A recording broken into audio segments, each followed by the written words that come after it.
بسم اللہ الرحمن الرحیم الحمدللہ رب العالمین والصلاة والسلام علی سید الانبیاء والمرسلین۔ سامعین کرام، آج کی اس ویڈیو میں اللہ تعالیٰ کی توفیق کے ساتھ ہمارے ہاں جو ایک بہت بڑا فرقہ اہل تشیع کے نام سے پہچانا جاتا ہے، آج اس کے حوالے سے میں آپ کے سامنے تھوڑا سا تعارف کہ اس فرقے کی بنیاد کہاں سے چلی اور یہ فرقہ کہاں سے بنا، اور آج اس نے دنیا کے اندر جتنی تباہی مچا کے رکھی ہے تو اس کی وجہ کیا ہے۔ آج اس حوالے سے یہ چند ایک چیزیں میں آپ کے گوش گزار کروں گا۔ سب سے پہلی بات تو یہ ہے کہ ہمارے ہاں جو اہل سنت و جماعت حنفی بریلوی ہیں، ان کے بزرگوں نے اور امام اہل سنت نے جو شیعہ فرقے کے اوپر اپنے فتاوی جات جاری فرمائے، اس کی ایک وجہ ہے کہ شیعوں نے اتنی بڑی گستاخیاں کی، معاذ اللہ کی ذات کی، رسول پاک علیہ السلام کی ذات کی، اہل بیت کرام کی اور صحابہ کرام کی۔ تو اس کی وجہ یہ ہے کہ اصل میں ان کی جو بنیاد ہے وہ ایک یہودی نے رکھی تھی جس کا نام عبداللہ بن سبا تھا۔ تو اس چیز کو آپ سمجھیں کہ جس مذہب کی بنیاد اور جس فرقے کی بنیاد ہی یہودی سے سٹارٹ ہوئی ہو، اس فرقے کو ماننے والے لوگوں کا عالم کیا ہوگا۔ اصل میں وجہ یہ بنی کہ جب حضرت عمر بن خطاب رضی اللہ تعالیٰ عنہ نے یہودیوں کو مدینہ منورہ سے نکال کے فلسطین کی طرف بھیج دیا، تو ان میں ایک عالم دین تھا جس کا نام عبداللہ بن سبا تھا۔ اس کے دل میں انتقام کی بہت بڑی آگ تھی۔ اس نے سوچا کہ میں انتقام لوں گا مسلمانوں سے، اور پھر انتقام کی وہ گھڑی آئی کہ اس نے حضرت عثمان غنی رضی اللہ تعالیٰ عنہ کے دور میں مسلمان کا لبادہ اوڑھ کے، اسلام کا لبادہ اوڑھ کے آیا مدینہ منورہ میں، اور اس نے عبداللہ بن سبا نے حضرت عثمان غنی کی قربت کو حاصل کر لیا۔ لیکن جب اس نے اپنی خباثت باہر نکالی دور عثمان غنی میں، تو حضرت عثمان غنی نے فرمایا کہ یہودی کون ہے۔ اصل میں عبداللہ بن سبا کے چاند کے ایجنڈے تھے، چونکہ وہ مسلمانوں میں پھوٹ ڈالنا چاہتا تھا، مسلمانوں کو توڑنا چاہتا تھا، مسلمانوں میں تفریق پیدا کرنا چاہتا تھا، اس کے ایجنڈے تھے۔ تو حضرت عثمان غنی نے جب اس کی خباثت دیکھی تو پھر فرمایا کہ یہودی کون ہے یہ؟ تو لوگوں نے بتایا کہ اس کا نام عبداللہ بن سبا ہے اور یہ بہت بڑا عالم ہے۔ تو حضرت عثمان غنی نے حتیٰ کہ اس کو ملک بدر کر دیا۔ تو پھر اسی کی وجہ سے جو ہے اس نے جا کے بصرہ کے اندر، شام کے اندر اور مصر کے اندر جہاں جہاں پہ حضرت عثمان غنی کے کچھ لوگ مخالف رہتے تھے، اس نے وہاں پہ جا کے وہ بندے تیار کیے کہ جس کی وجہ سے پھر حضرت عثمان غنی نے جام شہادت نوش فرمایا۔ تو یہ وہ بندہ تھا کہ اس کے جو ایجنڈے تھے اور اس کے جو عقائد تھے، آج بالکل وہی عقائد اہل تشیع کے ہیں۔ اور یہ جو میں حوالہ جات انشاءاللہ پیش کروں گا، ان حوالہ جات کے اندر اہل تشیع کی کتب بھی ہیں اور بڑی تاریخی معتبر کتب ہیں کہ جن کے میں حوالہ جات پیش کروں گا کہ فرقہ شیعیت کی جو بنیاد ہے وہ عبداللہ بن سبا یہودی نے رکھی ہے۔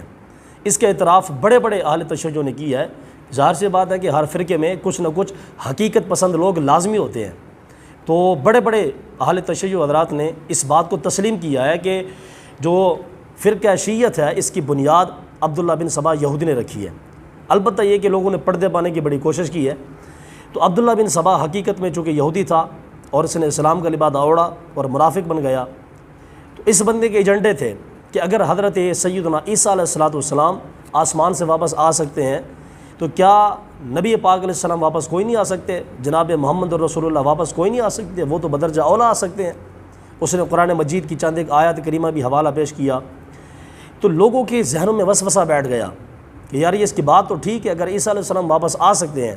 تو جناب رسول اللہ کیوں نہیں آ سکتے؟ اس کا ایک اور ایجنڈا تھا کہ دیکھو بھئی، ہر نبی نے اپنا ایک وصی، اپنا ایک خلیفہ مقرر فرمایا تھا، اس امت کو وہ خالی نہیں چھوڑ کے گئے۔ تو عبداللہ بن سبا نے کہا کہ اصل میں بات یہ ہے کہ نبی پاک علیہ السلام تو دنیا سے تشریف لے گئے، اب ان کا کوئی وصی بھی ہونا چاہیے، ان کا کوئی خلیفہ بلا فاصل ہونا چاہیے جو امت کو آگے لے کے چلے۔ تو عبداللہ بن سبا نے چونکہ ڈالنی تو پھوٹ تھی، اس کو اگرچہ مولا کائنات کے ساتھ محبت نہیں تھی، حضرت علی کے ساتھ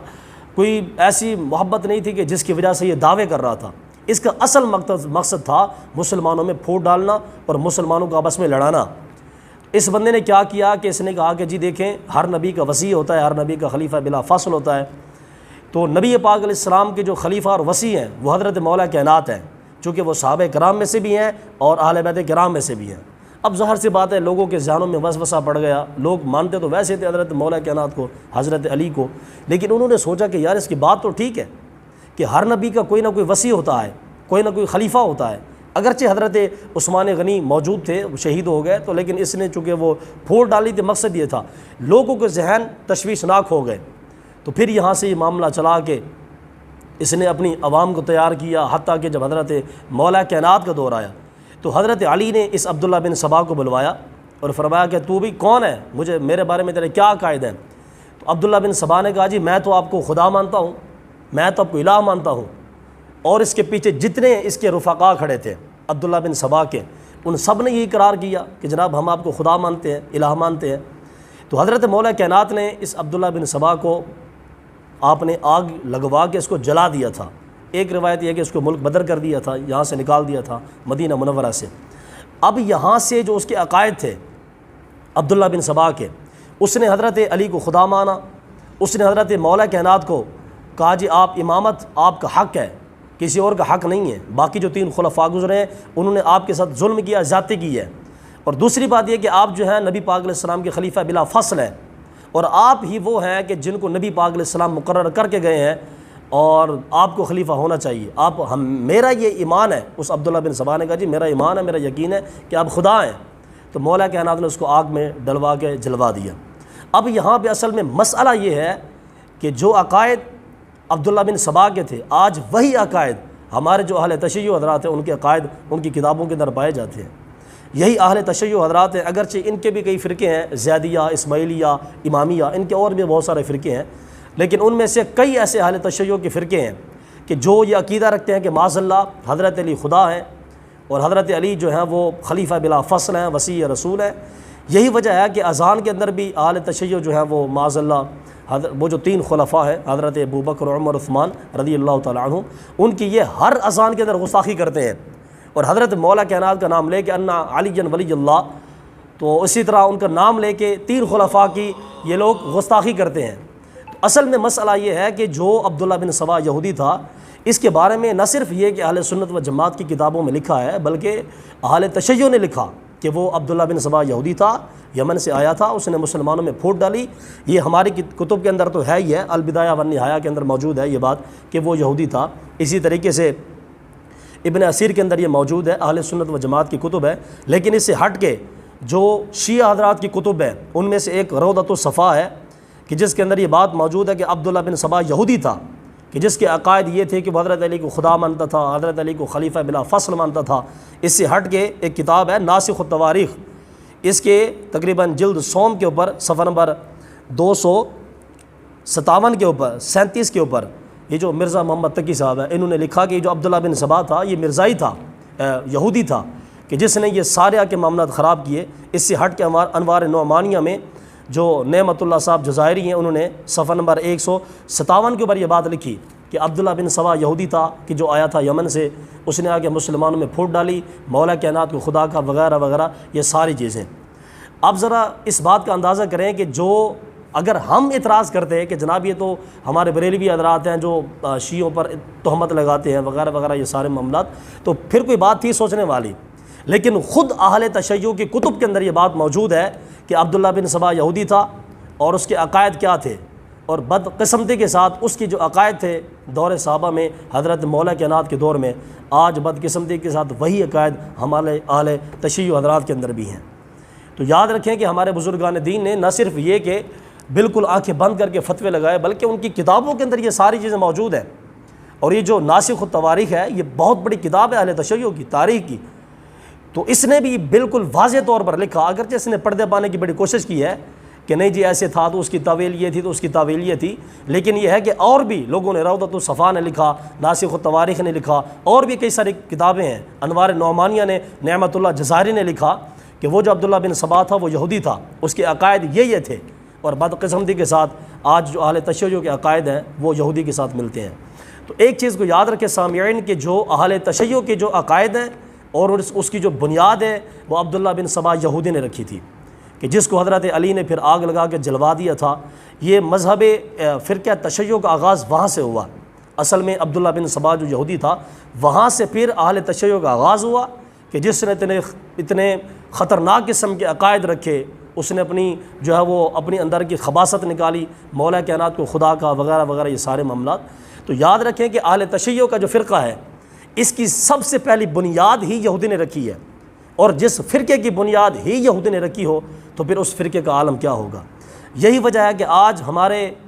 بالخصوص بر صغیر پاک و ہند میں جو مسلمان بیچارے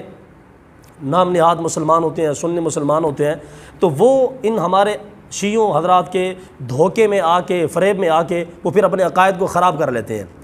وہ اصل میں مین مسئلہ کیا ہے؟ مین مسئلہ یہ ہے کہ جس طریقے سے ہمارے جو اہل دیوبند حضرات ہیں وہ ہمارے بھولے بھالے سنیوں کو اللہ رسول کی تصویر دکھا کے ان کے عقائد کو بگاڑتے ہیں، اسی طریقے سے جو اہل تشیع کے حضرات ہیں وہ اپنے سامنے اہل بیت کرام کی تصویر رکھتے ہیں، پنجتن پاک کی تصویر رکھتے ہیں، حضرت مولا کائنات کی، حضرت امام حسن مجتبیٰ کی، امام حسین کی، سیدہ فاطمہ کی۔ تو یہ اہل بیت کرام کی تصویر سامنے رکھ کر عوام اہل سنت کو گمراہ کرنے کی کوشش کرتے ہیں۔ تو یاد رکھیں کہ یہ جس طرح مرضی عوام کو دھوکہ دے لے اور جس طرح مرضی عوام کو خراب کر لے، جو حقیقت ہے وہ حقیقت ہی ہے۔ جبکہ میں عرض کر رہا ہوں آپ کے سامنے کہ یہ نہ صرف یہ کہ اہل سنت و جماعت کی کتاب کے اندر یہ موجود ہے، کتب کے اندر یہ موجود ہے کہ مذہب فرقہ اہل تشیع کی جو بنیاد ہے وہ ایک یہودی نے رکھی تھی، یہ صرف اہل سنت و جماعت کی کتب میں نہیں ہے، بلکہ خود اہل تشیع نے اس بات کا اعتراف کیا ہے، اگرچہ انہوں نے پردے ڈالنے کی کوشش کی ہے اور جھوٹی قسم کی تعویلات کرنے کی کوشش کی ہے۔ تو انوار نعمانیہ میں نعمت اللہ جزائری نے بالکل یہ واضح طور پر لکھا کہ جو عقائد اس کے تھے عبداللہ بن سبا یہودی کے تھے، آج وہی عقائد اہل تشیع کے ہیں۔ تو یاد رکھیں کہ جب حضرت امام جعفر الصادق، اور یہ ایک اور بھی بہت بڑی بات ہے، یہ جو ناسخ التواریخ نے لکھی ہے اس کے اندر لکھی ہے، اس نے لکھا کہ جب حضرت امام جعفر الصادق کے سامنے اس عبداللہ بن سبا کا تذکرہ کیا گیا تو حضرت امام جعفر الصادق نے اس کے اوپر لعنت کی تھی، اور آپ نے فرمایا تھا کہ بیڑا غرق ہو عبداللہ بن سبا کا، امام جعفر الصادق نے جو کہ اہل بیت کرام میں سے ہے اور اہل تشیع کے جو ہے وہ امام منصوص ہے کہ وہ امام ہے کہ جن کے اوپر نص موجود ہے۔ تو یہ اصل کے اندر بات موجود ہے کہ جب عبداللہ بن سبا کا تذکرہ ہوا حضرت امام جعفر الصادق کی بارگاہ میں، تو حضرت امام جعفر الصادق نے اس کے اوپر لعنت فرمائی تھی، فرمایا کہ لعنت عبداللہ بن سبا کے اوپر کہ جس نے ہماری طرف وہ چیزوں کو منسوب کیا کہ جو چیزیں ہمارے اندر موجود نہیں ہیں، فرمایا کہ لعنت اس کے اوپر کہ جس نے ہمارے حضرت علی کو خدا کا درجہ دیا تھا۔ تو یاد رکھیں کہ مذہب اہل تشیع کے اندر بھی کچھ ایسے فرقے ہیں کہ جو معاذ اللہ حضرت علی کو خدا کہتے ہیں۔ تو آپ ذرا اندازہ کریں کہ خود اہل بیت کرام میں سے حضرت امام جعفر الصادق جو کہ ہمارے بھی سر کے تاج ہیں، اہل بیت کرام میں سے ہیں، وہ خود عبداللہ بن سبا یہودی کے اوپر لعنت فرما رہے ہیں۔ آپ ذرا اندازہ کریں کہ جو ہمارے اہل تشیع جو بھائی ہیں، میں ان کی بارگاہ میں ادب کے ساتھ ریکویسٹ کر رہا ہوں کہ میرے دوستو، اگر آپ جس عبداللہ بن سبا یہودی کو فالو کر رہے ہو، اس عبداللہ بن سبا کے اوپر حضرت امام جعفر الصادق نے لعنت فرمائی ہے۔ آپ جس کے عقیدے کو آپ فالو کر رہے ہو، جس کے نظریات کو فالو کر رہے ہو، اس کے اوپر تو امام جعفر الصادق نے لعنت فرمائی ہے۔ تو جس شخص کے اوپر امام جعفر الصادق نے لعنت فرمائی ہو، اس کے عقیدے کو فالو کرنا، اس کے نظریات کو فالو کرنا، پھر بندہ کہاں سے مسلمان باقی رہ جاتا ہے۔ یہی وجہ ہے کہ ہمارے امام اہل سنت امام احمد رضا خان فاضل بریلوی نور اللہ مرقدہ نے ان کے اوپر جو ہے وہ فتویٰ جو ہے کفر کا صادر فرمایا کہ چونکہ ان کے جو عقائد ہیں عبداللہ بن سبا والے ہیں، اور عبداللہ بن سبا وہ یہودی تھا، منافق تھا کہ جس نے حضرت مولا کائنات کو معاذ اللہ خدا کہا، خلیفہ بلا فصل کہا اور وسیع مصطفیٰ کہا۔ تو آج یہی ساری چیزیں پائی جاتی ہیں مذہب اہل تشیع کے اندر۔ تو میں یہ بات ایسا نہیں کر رہا، بلکہ اور بھی درجنوں ایسی کتب ہیں کہ جن کے اندر یہ بات موجود ہے کہ جو عقائد عبداللہ بن سبا کے تھے آج وہی عقائد اہل تشیع کے ہیں۔ تو میرے دوستو بھائیوں، یاد رکھیں اصل میں جنت کوئی ایسے نہیں مل جانی۔ اللہ تعالیٰ نے فرمایا، نبی پاک علیہ السلام نے فرمایا کہ 73 فرقے ہوں گے میری امت میں، اور ایک ہی فرقہ جنت میں جائے گا، کلہم فی النار، باقی سارے کے سارے جہنم میں جائیں گے الا واحد، سوائے ایک فرقے کے۔ تو یاد رکھیں میرے بھائیوں، آپ کوشش کریں، تلاش کرنے کی کوشش کریں کہ وہ کون سا فرقہ ہے، بلکہ مولا کائنات سے سوال ہوا کہ جناب آپ ہمیں اہل بدعت کے بارے میں بتائیں، اہل جماعت کے بارے میں بتائیں، اہل سنت کے بارے میں بتائیں۔ تو حضرت مولا کائنات نے فرمایا کہ ہم تو اہل جماعت ہیں، اور جس نے میری پیروی کی وہ بھی اہل جماعت میں سے ہے، اور آپ نے فرمایا کہ اہل بدعت وہ فرقہ ہے جو میرے مخالف ہے، مخالفون لی، جنہوں نے میری مخالفت کی وہ اہل بدعت میں سے ہے، اور جس نے مولا کائنات کی مخالفت کی ان میں سے ایک نام عبداللہ بن سبا یہودی کا بھی ہے کہ جس نے مذہب فرقہ اہل تشیع کی بنیاد رکھی۔ یاد رکھیں کہ جب اہل بیت کرام خود اس لعنتی کے اوپر لعنت فرما رہے ہیں تو جو میرے اہل تشیع بھائی ہیں وہ اس کے نظریات کو کیسے قبول کر سکتے ہیں، اور پھر وہ اس کے عقیدے کو فالو کریں، اس کے نظریات کو فالو کریں، اور اہل سنت و جماعت چپ کر کے بیٹھے رہے؟ یہ کبھی ہو نہیں سکتا۔ اس لیے یہ صرف یہ کہ میں بار بار عرض کر رہا ہوں کہ یہ باتیں صرف اہل سنت و جماعت کی کتابوں میں نہیں ہیں، بلکہ یہ باتیں خود اہل تشیع کے بڑے بڑے علماء نے ان باتوں کو تسلیم کیا ہے کہ جو اہل تشیع کے جو عقائد ہیں وہاں کے جو اس کی جو فرقے کی ابتدا ہے عبداللہ بن سبا یہودی کے ذریعے سے ہوئی ہے۔ تو انشاءاللہ تعالیٰ میں آپ کے سامنے اس سے آگے میں ابھی بات کو بڑھاؤں گا کہ ہمارے جو اہل تشیع حضرات ہیں ان کے عقائد کیا ہیں۔ اصل میں وہ معاذ اللہ تعالیٰ کی گستاخی کیسے کرتے ہیں؟ صحابہ کرام کے تو ویسے گستاخ ہیں نا، اور صحابہ کرام کے پردے میں